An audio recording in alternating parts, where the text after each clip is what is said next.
I still remember when a town had a smell. Not a candle, not a brand. Just pizza grease on paper plates, old books in a back room, and that warm air that came out every time someone opened the diner door. And the strange part is this.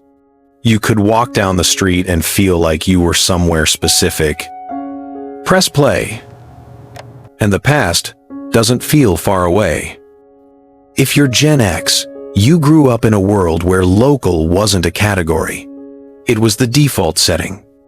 You knew which gas station had the friendly guy behind the counter, which grocery store cashier remembered your mom's name, which corner store had the best candy and the worst lighting. And you didn't have to call it community. It was just the place you lived. But somewhere along the way, towns started changing. Not in one dramatic moment, more like a slow fade. And now a lot of people walk through their own neighborhoods and feel something missing, even if they can't name it. In this video, I want to do 3 things. Take you back to what local life used to feel like. Name what changed without turning it into a rant. And share a few ways we can bring some soul back without pretending it's 1986. Back then, every town had fingerprints. You could tell where you were just by the signs. Not polished, not consistent, handmade, sun-faded, slightly crooked. There was usually a main street that actually meant something. A hardware store that smelled like wood and metal. A video rental place with carpet worn down in the same path from new releases to the counter. A diner where the coffee was never perfect, but it was always there. And the best part? The people were part of the landscape. You didn't just shop, you ran into someone. Your teacher, your friend's older brother, the neighbor who always wore the same jacket, the local cop who knew exactly which kids were trouble and which ones were just loud. You'd stop and talk for no reason. Not because you had time, because that's what it meant to exist in public. Even errands felt social. You'd pay cash and walk out with a bag and a receipt you might never look at again. No loyalty app, no email confirmation, no digital trail following you home. Just a completed moment. And the town had rituals. Friday nights with the same people in the same places. Football lights in the distance. The sound of a car wash. The little bell on the door when you walked into a shop. And because there weren't a million options, the few options mattered. A local bookstore didn't have to be the best bookstore on earth. It just had to be yours. That sense of ours is what gave a town its soul. Then the world got smoother. Chains moved in. Brands got bigger. Signs got standardized. And slowly, towns started looking like copies of each other. Same stores, same layouts, same parking lots, same bright, clean lighting that makes every place feel like an airport. The old places disappeared quietly.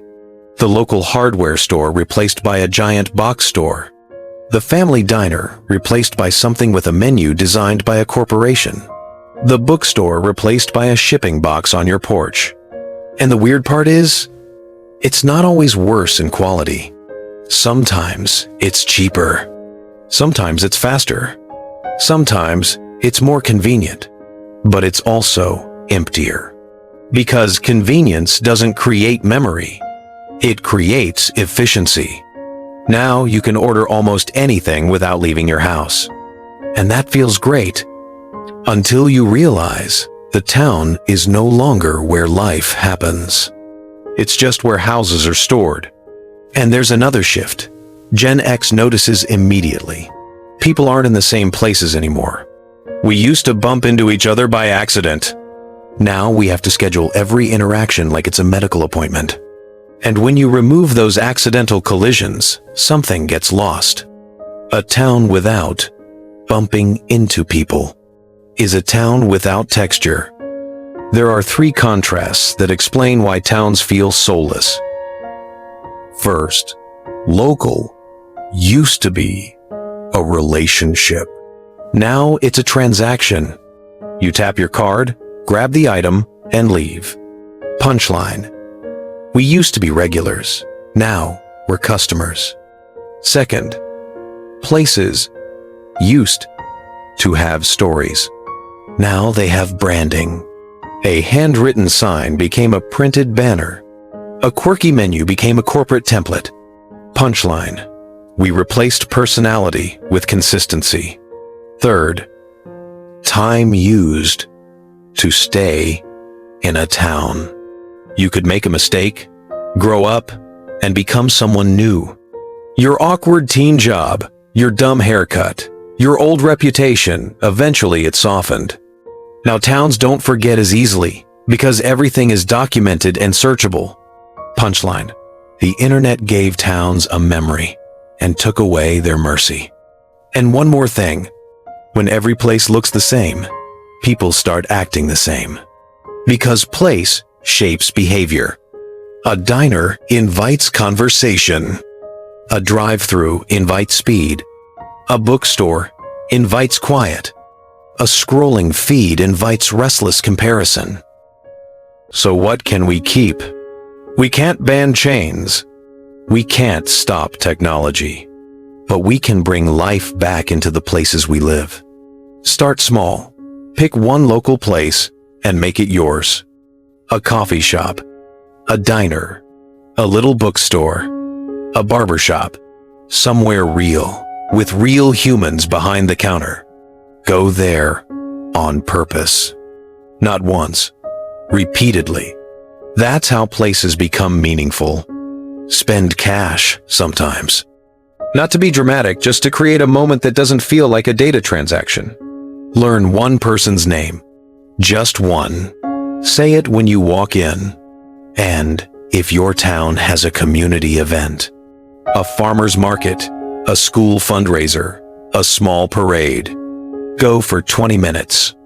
Not because you're trying to be a community person, because showing up is how community happens. And here's a Gen X truth. We don't need huge social lives to feel connected. We need small, consistent contact with familiar faces. That's what makes a town feel alive. If your town feels soulless now, you're not imagining it. You're noticing what happens when a place becomes optimized for speed instead of belonging. But soul isn't gone forever. Soul returns when people return. If this hit home, tell me one place you miss from your old town. The diner? The video store? The corner shop? Drop your birth year and your memory in the comments. Subscribe to Gen X Reflections for more Time Capsule reflections. Next time, we'll talk about the small rituals we lost when convenience replaced ceremony. Until then, go somewhere local this week and stay long enough to be seen.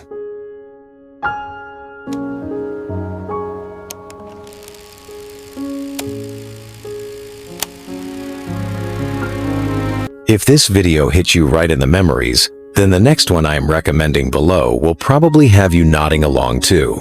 Click it right now to watch.